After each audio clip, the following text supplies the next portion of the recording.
ગુજરાત પરિવર્તન પાર્ટી દ્વારા શુદ્ધિ યજ્ઞનું આયોજન મુખ્યમંત્રીના જુઠ્ઠાણાની યજ્ઞમાં આહુતિ આપી પાર્ટીના અગ્રણી ગોરધન ઝડપિયા ઉપસ્થિત રહ્યા। આરોગ્ય શાખાની ટીમના બીજા દિવસે પણ શહેરમાં દરોડા ચાલુ। કુલ્ફી અને કેન્ડીના ઉત્પાદકોને ત્યાં આરોગ્ય શાખાની ટીમે દરોડા પાડ્યા। વાંધાજનક કેન્ડીના જથ્થા ટેસ્ટિંગ સેમ્પલ લીધા।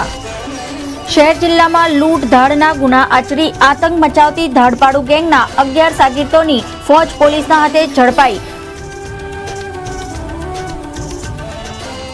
રેપ વિથ મર્ડરનો નાસ્તો ફરતો આરોપી દુમાણ ચોકડીથી ઝડપાયો। આરોપી રશીદ ખાન વેશ પલટો કરીને ફરતો હતો।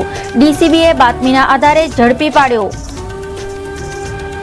રોકાણકારોના લાખો રૂપિયા ડૂબાડનાર આલિયા એન્ટરપ્રાઇઝનો મુખ્ય આરોપી કુતુબુદ્દીન સૈયદ અમદાવાદથી ઝડપાયો।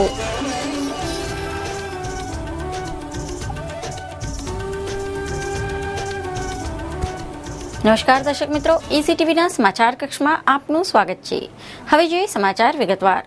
ગુજરાત પરિવર્તન પાર્ટી દ્વારા રાજ્યના મુખ્યમંત્રીના જુઠ્ઠા વચનોની આહુતિ અને સત્યને ઉજાગર કરવા હેતુ શુદ્ધિ યજ્ઞનું આયોજન કરવામાં આવ્યું હતું। ગુજરાત પરિવર્તન પાર્ટી દ્વારા શુદ્ધિ યજ્ઞનું આયોજન કરવામાં આવ્યું છે। છેલ્લા 12 વર્ષથી ગુજરાતના મુખ્યમંત્રીએ જે વચનો આપેલા તે પૂરા ન થતા જુઠ્ઠાણાઓ સાબિત થયા છે। એટલું જ નહીં, ગુજરાત પરિવર્તન પાર્ટી દ્વારા ગુજરાતની જનતા આ જુઠ્ઠાણાઓથી મુક્ત થાય અને જાહેર જીવન સ્વચ્છ થાય તે માટે શુદ્ધિ યજ્ઞ દ્વારા આ જુઠ્ઠાણાઓને યજ્ઞકુંડમાં આહુતિ આપીને વાતાવરણમાં શુદ્ધિ થાય અને સત્ય ઉજાગર થાય તેવા હેતુથી આ યજ્ઞ યોજવામાં આવ્યો છે।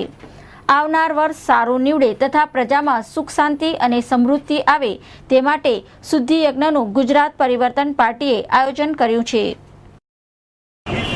ओम नमो हनुमते भयभंजनाय मुख्यमंत्री द्वारा प्रजाने आपेला खोटा वचनों जूठाणोनी आहुतिओ हवे शरू थशे।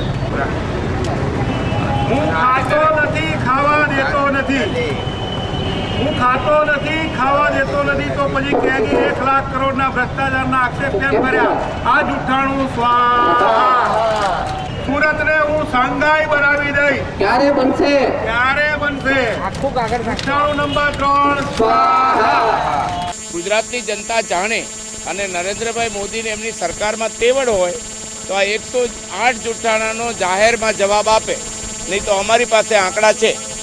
એટલે પ્રજાને છેતરવાનો જે ઘણા 12 વર્ષથી પ્રયાસ ચાલે છે એને આ પવિત્ર યજ્ઞમાં હોમીને હવેથી ગુજરાતમાં જૂઠાણા ફેલાવવાનું બંધ થાય।